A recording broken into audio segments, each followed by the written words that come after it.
Welcome. I would like to welcome you to another episode of the Unpopular Podcast. This is the man, the myth, the legend, Jalen Hunter. And if you would do me a favor, please subscribe to whoever you're listening. Please subscribe to whoever you're watching. It definitely means a lot to me. They say football is a game of inches. And in my opinion, that doesn't just mean, the inches and yards on the field. It means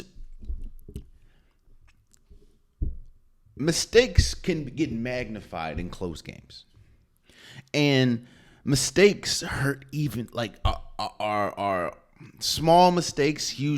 Small mistakes turn to large mistakes turn to massive mistakes turn to losses. You see, when you're playing a team that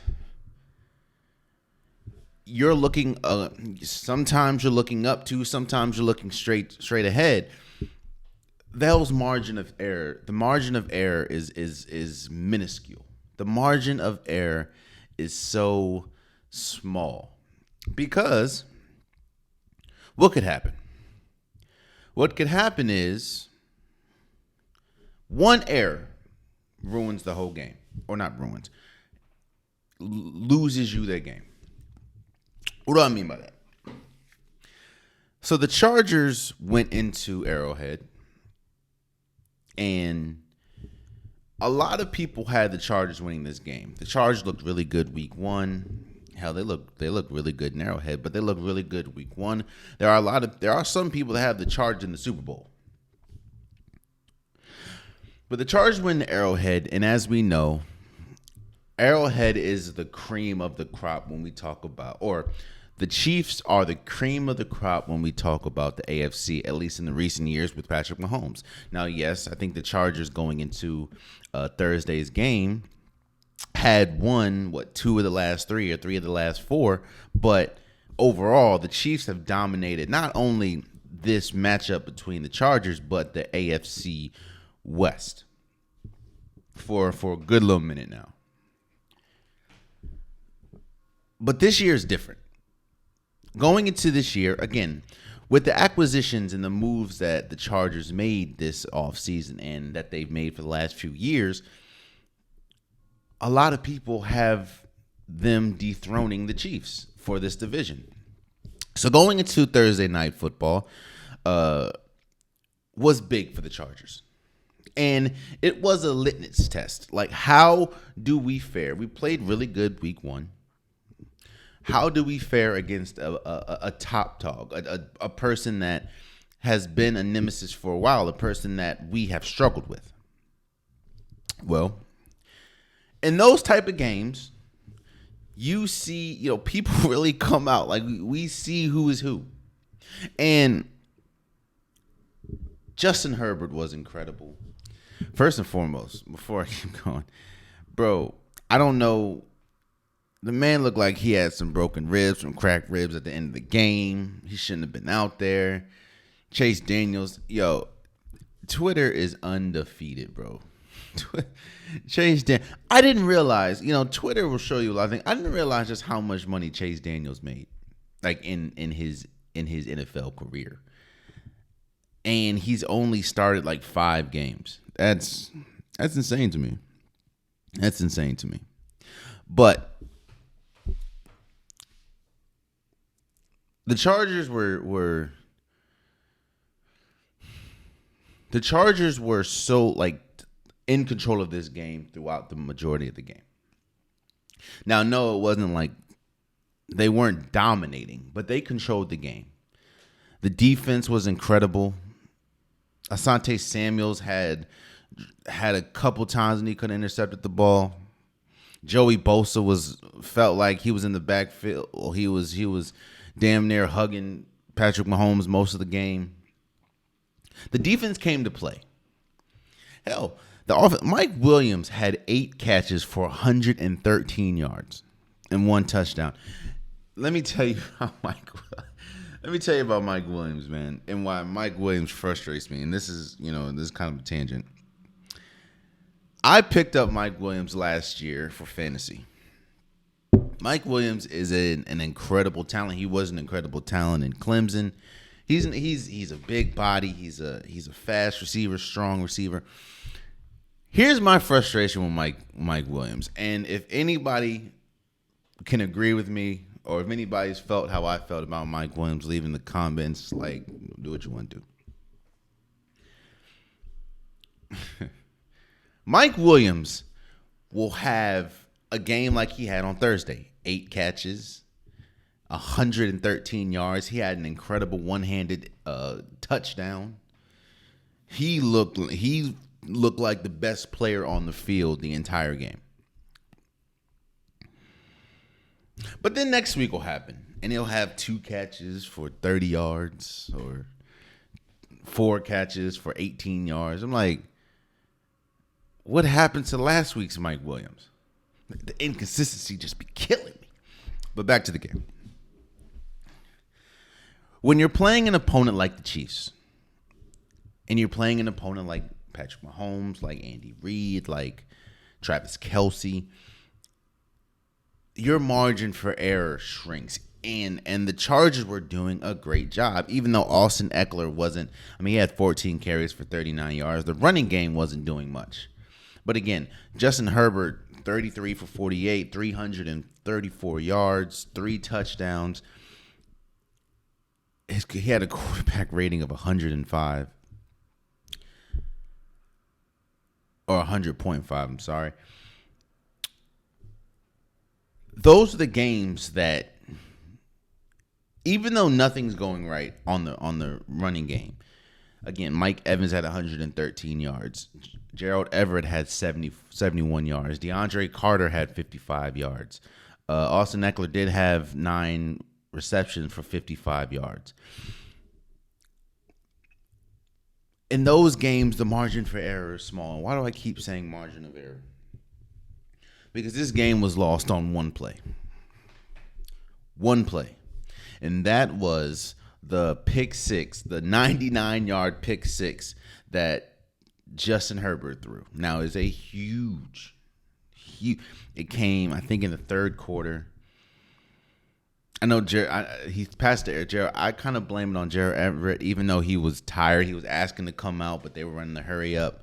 So he didn't really give the effort he needed to give to, be able to catch the ball. But this game told me a lot. It told me a lot about both teams. Let's start with the Chargers. The Chargers are exactly who I thought they were going into the season. Do I think that they could win the Super Bowl? Yes. Do I think they will win the Super Bowl? No. But I do think they're good enough, because what I wanted to see and what I needed to see was how they fare against not only the AFC West, but how they fare against top opponents. Because that was one of their biggest knocks just a year ago. They would have good games, but they couldn't close out. Now, yes, I understand that the same thing happened last night or Thursday Night Football. However, if you negate that, and there was a lot of times, Patrick Mahomes, Asante Samuel dropped 2 interceptions. 3. He dropped 3. 1 bounced off the ground. 1... And 2 of them he just dropped. One of them would have been a pick 6 in the end zone. The other, Asante Samuel dropped 3 interceptions.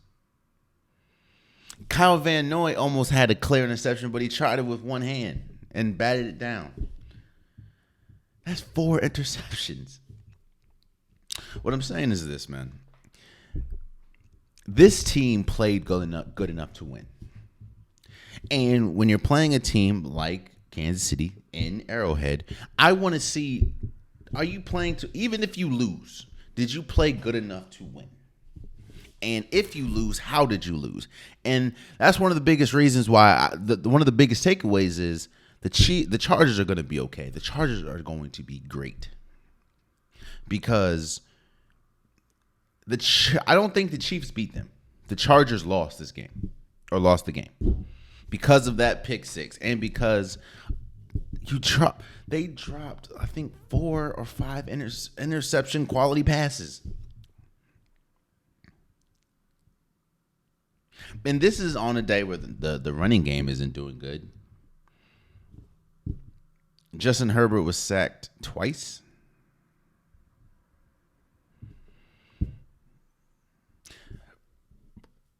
And J.C. Jackson, that was his first game back from injury. So it told me that the Chiefs are going to be okay. I mean, not the Chiefs. The Chargers are going to be okay. The Chargers are, as you clean it up a little bit.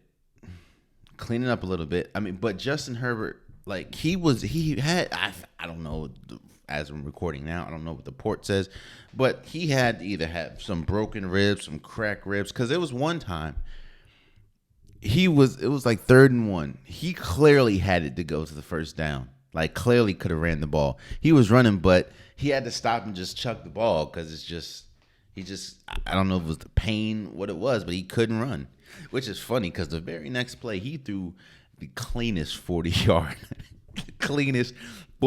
throw I've ever seen in my life. It's crazy. But it told me by the Chargers is going to be okay. They're going to be good, and they have all the tools to win the AFC West. AFC West. And I know it's only, game 2, but that makes the Chiefs and Chargers matchup, I think, down the road, because they'll be playing in, at SoFi, that makes that matchup 10 times more important, or 10 times more. The stakes are that much higher. But I think they'll be good, man. They'll be good. And on the Chiefs side, it told me a couple things. One, that boy Patrick Mahomes is good. I knew it, but some of them side angles that he was like when he threw the ball, I think it was McKinnon when he threw the side arm after being scrambling. He is tough. When he threw that pass to Justin Watson, the touchdown.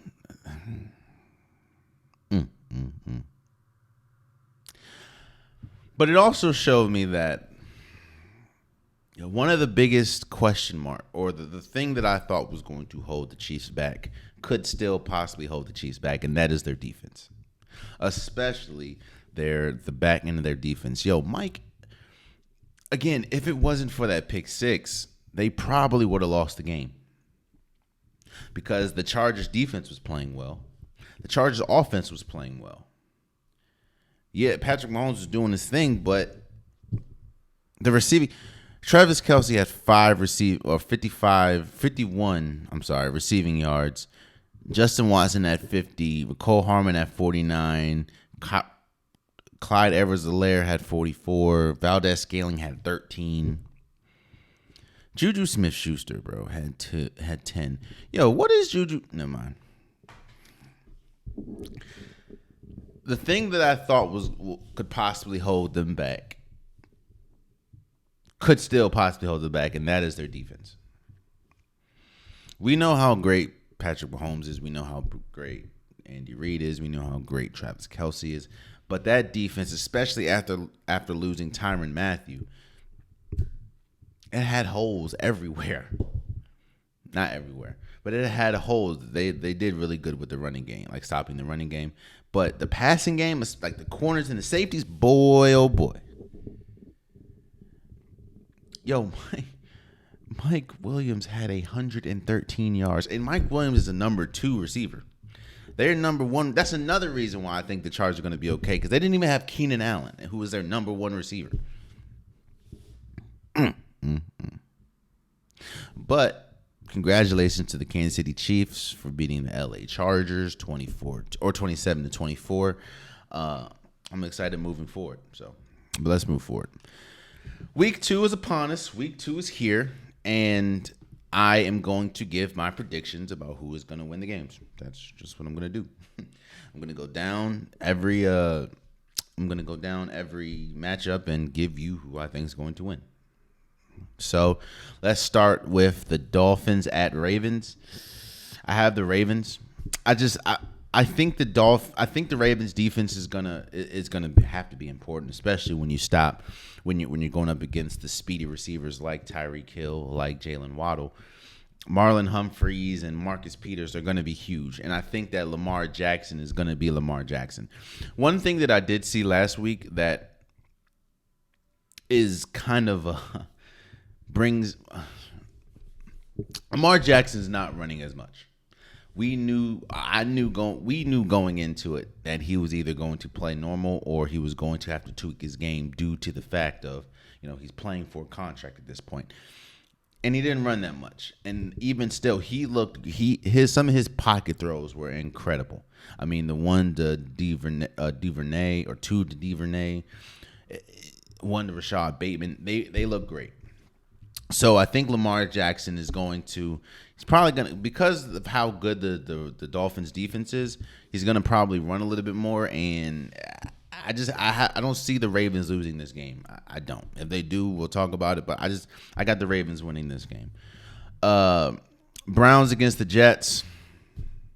Honestly, this game was a lot closer than I think the Browns are going to win. The Browns are at home, and they're the better team, especially defensively. But because of the quarterback play, man, Joe Flacco against Jacoby Brissett, I don't see much of a distance between that. But I'm still going to pick the Browns because of their defense. Myles Garrett is still Myles Garrett. And their running game. Nick Chubb, Kareem Hunt, I think that they can really feast off of the Jets defense. So I have the Browns winning that. Commander at Lions. I will say this. I am nervous about this game. After watching what the Lions did against the Eagles week 1, the Commanders can very much lose this game. Now, yes, the Lions did lose against the Eagles, but the Eagles are a better team than the Commanders. The Eagles have a better defense. The Eagles have a better offense. And I think the score was 38-35 Eagles. And I don't know if we don't know Carson Wentz can have those moments where he can just look god awful. And again, the Lions have a good team. They have a good team. They're coached they really love their coach and Dan Campbell.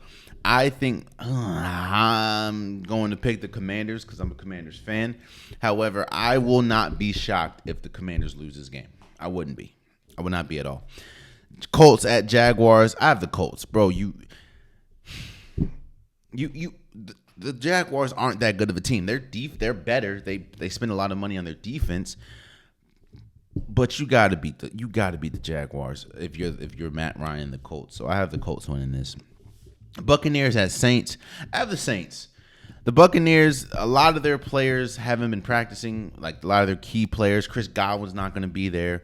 And the Saints just had their number. I think the Saints have won like 4 straight or the last 4 against Tom Brady. And you're at the Dome.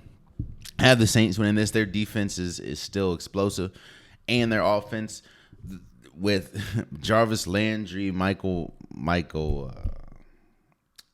How did I just blank on his name? Michael Thomas. That's Alvin Kamara. I think is going to be, even though he didn't really practice that much either, I think he's going to be more important for this game. I just have the Saints winning this one.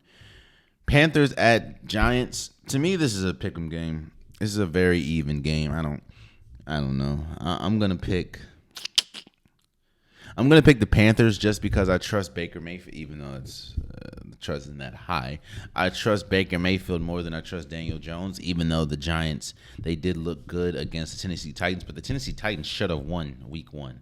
They missed a field goal, So I have the Panthers winning that game. Patriots at Steelers. I actually have the Steelers winning this one. Whether it's Mitch Trubisky or Kenny Pickett, I trust them more than what we've seen out of the Patriots, especially with the offense, how bad it looked, at least week 1.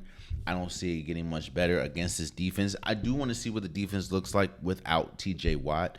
Looks like he'll be gone for at least 4 to 6 weeks with a torn pectoral muscle. So I'm going to pick the Steelers.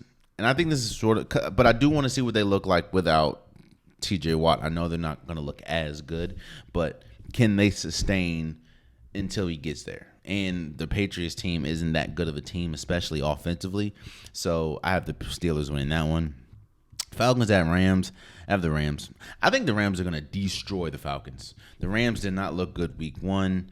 They didn't play any of their starters, so now that you have the reps, now that you have the time, and you kind of have the chip on your shoulder from week one, they're going to destroy the Falcons. So I have the Rams.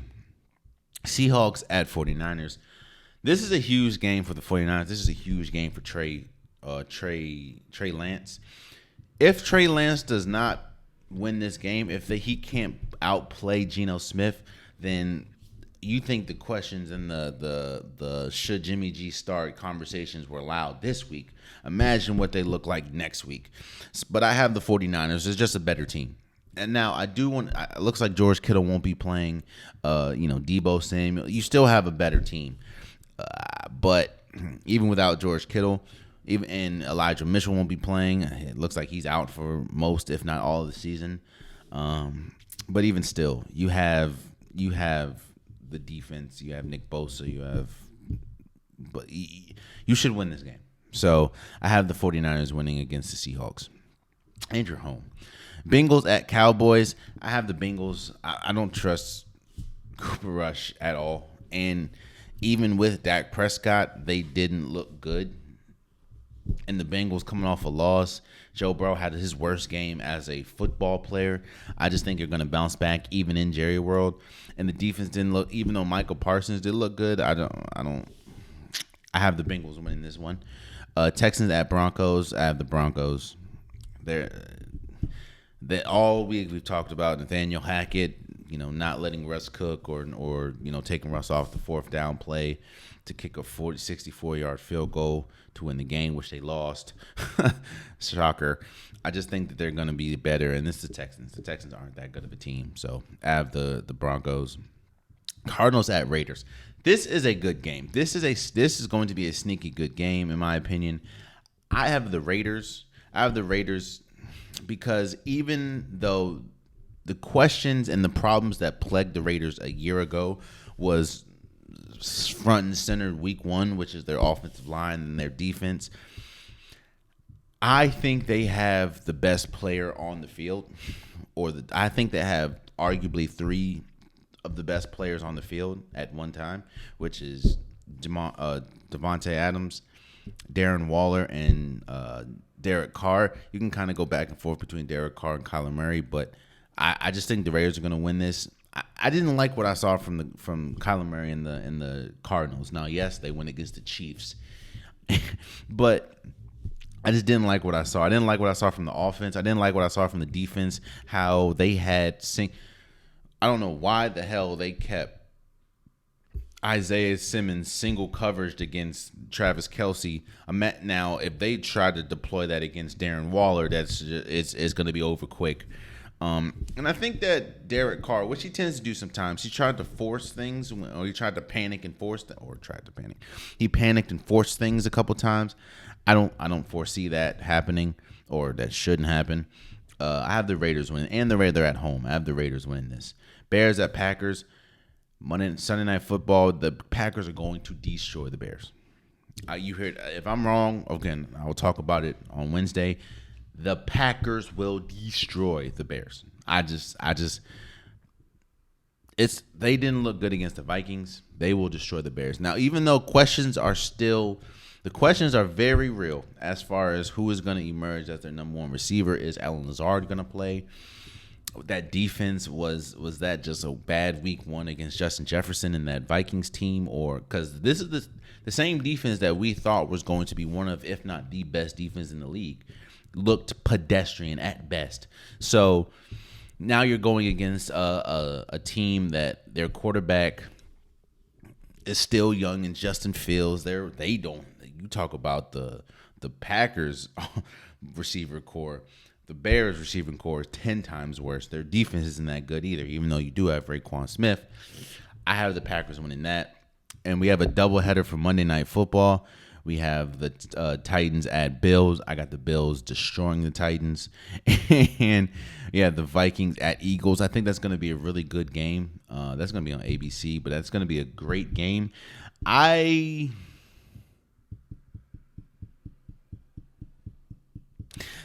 You see, what I'm struggling with between these games is the quarterback. I don't have faith in either one, honestly, and I do think that having their number one receiver like a Justin Jefferson, like a AJ Brown, definitely. That defense is tough, though. I'm going to go with the Eagles just because the Eagles are at home. And I like the Eagles defense more than I like the Vikings defense, even though you have arguably the best wide receiver in the game at this moment on the Vikings. I like the Eagles being at home, and I like the connection that A.J. Brown has with Jalen Hurts and that defense, Darius Slay.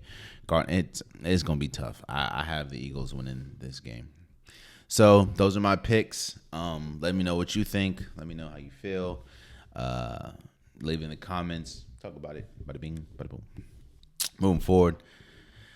See, here's the problem with college football, bro. It's exciting to watch, but there's nothing really exciting. The biggest game this week is what? Miami at Texas A&M, and Texas A&M just lost to Appalachian State. Like the BYU at Oregon's big, but I think the allure of that game kind of got dashed after Oregon got thumped by Georgia. Outside of that, I mean, Auburn or Penn State at Auburn is going to be okay. Cal at Notre Dame. Is Notre Dame finally going to bounce back and get a win this year? That's it. Oklahoma and Nebraska, that's the rivalry. But with Nebraska and the whole Scott Frost thing, who's going to be like, what do they look like without Scott Frost? Probably look better without Scott Frost, but I don't see them matching up against Oklahoma. I don't see it. Georgia at South Carolina, that would be cool since the two SEC teams, but Georgia, in my opinion, is 10 times better than South Carolina. Florida State at Louisville, that could be an exciting game. Or that happened yesterday. That's it. And I think Texas A&M is going to. Texas A&M, in my opinion, is going to lose to Miami. They're going to lose to Miami. That's tonight. They're going to lose to Miami. So outside of that, there's not really big games, man. And that's why I said that's the problem with college football, man. They have so many games, which I get, all these schools, but no, like only 2 games. If you're a big fan of these schools, of course you're going to watch. Like if you're a fan of Michigan, you're going to watch Michigan or UConn at Michigan, but it's UConn at Michigan. Like if you're a big fan, you're because the SEC, you're excited for Georgia at. Shouts out to L. Duncan, Georgia at South Carolina, but we know what's gonna happen in that game. It's yeah. Let's move forward.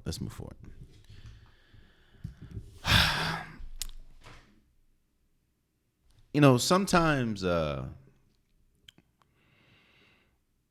Father Time, we look at people like Tom Brady. We look at people like LeBron James. We look at people like Aaron Rodgers to a certain extent. We look at people that are exceeding Father Time or just beating the hell out of Father Time. And we kind of get used to it. We get used to the fact of players playing past their their expectancy. You know what I mean? Like we expect players at this point to play well into their 40s and hell, there's some hockey players that play like 48, 49 years old. But there are some times, hell, Serena Williams she won a major while having a child in her stomach. Like those people are anomalies. Then you have people like Roger Federer, who announced his retirement the other day at 41. Retirement from professional tennis after some some tournament that he's going to do. Roger Federer is my favorite male tennis player of all time. Roger Federer is. I don't. Let me be honest with you, man. I don't. I can follow tennis. I can't explain tennis. Like, I know how you score. I know you got to hit the ball on the other side, and the other person got to, volley. I know. I know tennis as far as I know. Like, oh, that's a point. Oh, that's not a point. I know what a fault is. I know what an ace is. I just can't explain tennis. I don't know it like that. But what I will say is there have been two people in my lifetime that have made me excited about tennis and made me actually stop and watch tennis. And both of them are retiring this year. In fact, have retired in a 2-3 week span. And that is Serena Williams, who is the greatest tennis player of all time, and Roger Federer, who is the greatest, in my opinion, male tennis player of all time. Now, yes, I understand he may not have as many, as many wins or as many accolades as a Rafael Nadal or a Novak Djokovic. But they all brung something different to the game. Novak, Rafael, and Roger. You see, Novak, he has his stamina. He has some of the, I don't know how the hell, he could be down bad and find a way to rally off point after point after point after point after point. And then he ultimately just overcomes and you lose. Power. Rafael Nadal, he has speed and strength. The speed in which he's able to connect with the ball and speed to volley, and it's second to none. And Roger Federer, he brung a gracefulness to the game. You see, Roger Federer, I think maybe once or twice I've ever seen him get mad. We've ever seen him get mad. There hasn't been one person that, at least we've heard, that doesn't like Rafael or Roger Federer. I mean, yeah, he's from Switzerland, but you see a lot of people today, when we talk about Francis Tiafoe, when we talk about Carlos Alvarez, I think his last name is, the one that just won the Open. And they said one of their biggest inspirations was, and one of the people that they like to model their game around was Rafael Nadal. Was Roger Federer. Roger Federer has 103 career titles, second most in the Open era. He's won the Australian Open 5 times, won the French Open once, won Wimbledon 8 times, and won the U.S. Open 5 times. He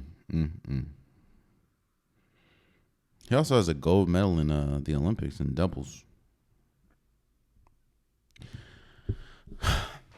And one of the biggest reasons why I talked about, Tom Brady and LeBron James and even Serena. One of the biggest reasons I feel Roger Federer is retiring is due to health. Injuries just started piling, whether it was back injuries, shoulder injuries, knee injuries. They just started piling up. And rightfully so, he's 41 years old, which isn't old in life. 41 years old is very young when we talk about the grand scheme of life. But in sports, 41 is old, especially when he has won 1,251 single matches and lost 275 of them. He's won 131 doubles and lost 92 of them. So he's played in well over 1,382 matches. In fact, that's how much he's won. 1,382 matches. That takes a toll on the body when you play on clay, when you play on the courts. Those take a toll. Hell, look at Tiger. You think Tiger had one of these strong, if not the strongest swing of all time? His swing, that just sounded different. And now look, back injury after back injury after back injury after back injury. It doesn't take away from his greatness. Just your body breaks down on you, and that's what happened with Roger Federer. And even his body just told him he couldn't do it anymore. So Serena Williams retired. Roger Federer retired. Thank you, Roger Federer. Both of you guys made me care about tennis when you were playing. I wish nothing for the best for Roger Federer, and he will go down as one of the GOATs, one of the greatest tennis players of all time. So.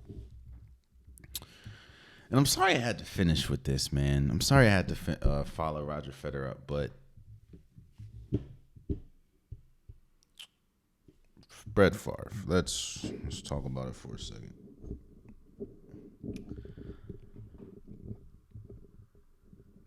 You know, they talk about white privilege a lot, and a lot of times when we discuss white privilege,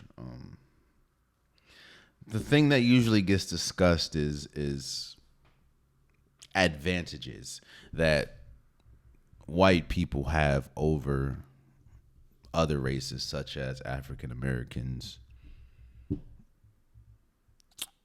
And we usually talk about, money, status when we talk about white privilege, but criticism also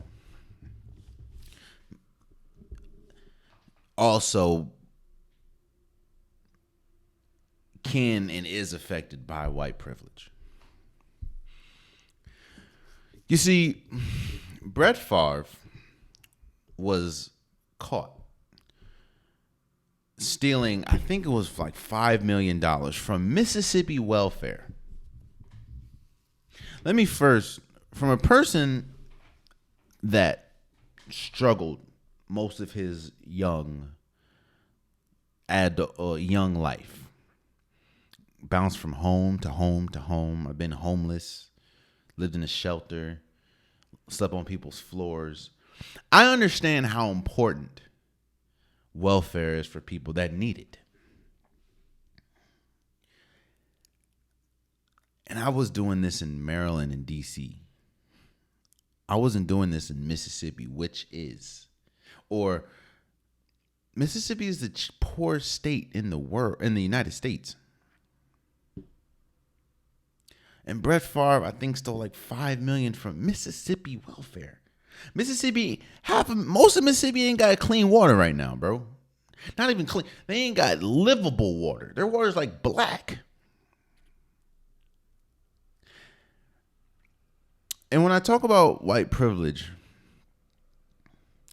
this isn't the first thing Brett Favre has done that is like, what? Yet, nobody ever talks about it. Nobody ever talks about the alcohol. Nobody ever talks about the sex addiction. Nobody ever talks about a lot of things that he did. He is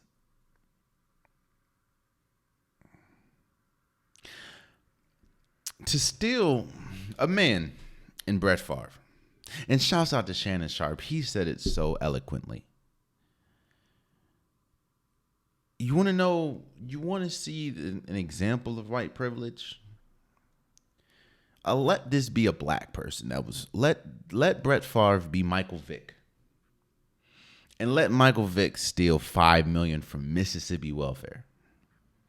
You think that man would be walking the streets right now?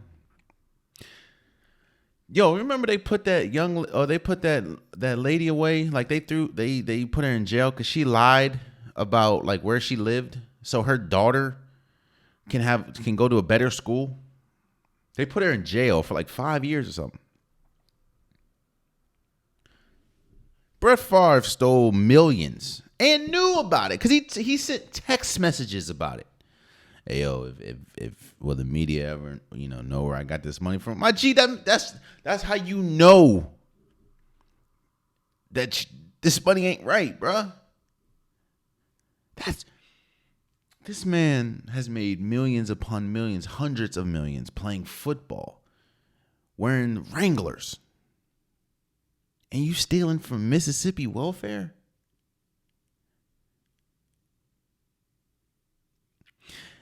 And then they tried to play, he gave $5 million to his daughter's volleyball team or his daughter's volleyball, like a stadium or college or something. He didn't do that. He stole money. The money that he stole did that. They were giving him money for speeches he never did.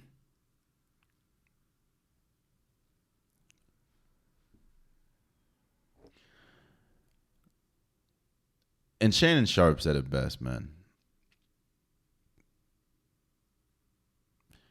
Brett Favre walked into the Hall of Fame. Put this aside, there's a lot of things that will make you question Brett Favre as a good person. And he just walked into the Hall of Fame.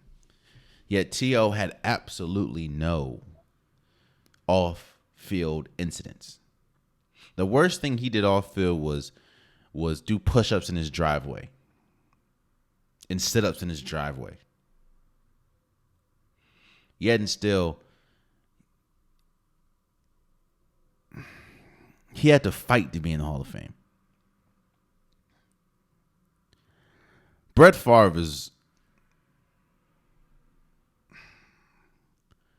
he's in that special class, bro, of worst of the worst.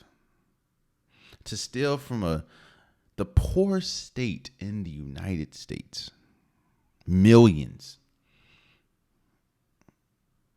and knew about it and didn't care. And what's even worse is, bro, I don't see him going to jail.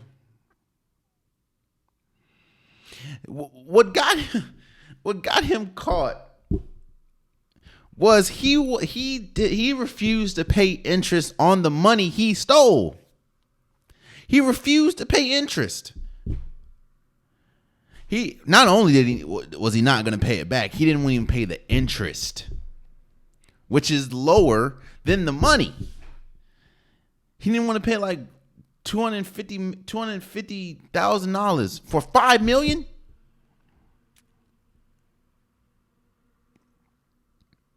He didn't want to pay interest off money he stole.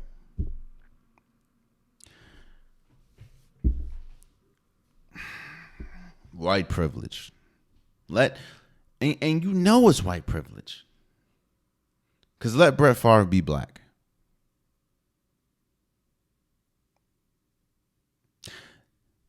They put Michael Vick away for dog fighting. Now, yes, dog fighting is very, illegal and you gotta love dogs. But they put Michael Vick in jail for participating in dog fighting.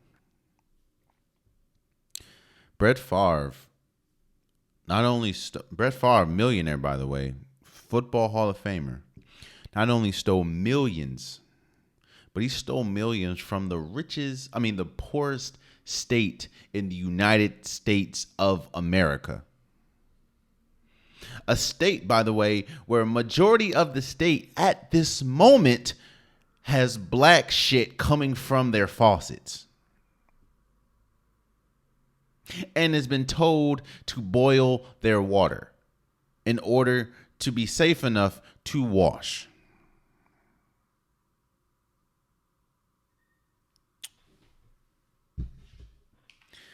There you have it. That's been today's episode of the Unpopular Podcast. I appreciate you guys. If you want an Unpopular Podcast shirt, hoodie, sweater, long sleeve joggers, the link is in the description below. at multiple different colors, multiple different designs. Get your Unpopular Podcast merch today. Also, please subscribe to wherever you're listening. Please subscribe to wherever you're watching. It definitely means a lot to me. And until next time, much love.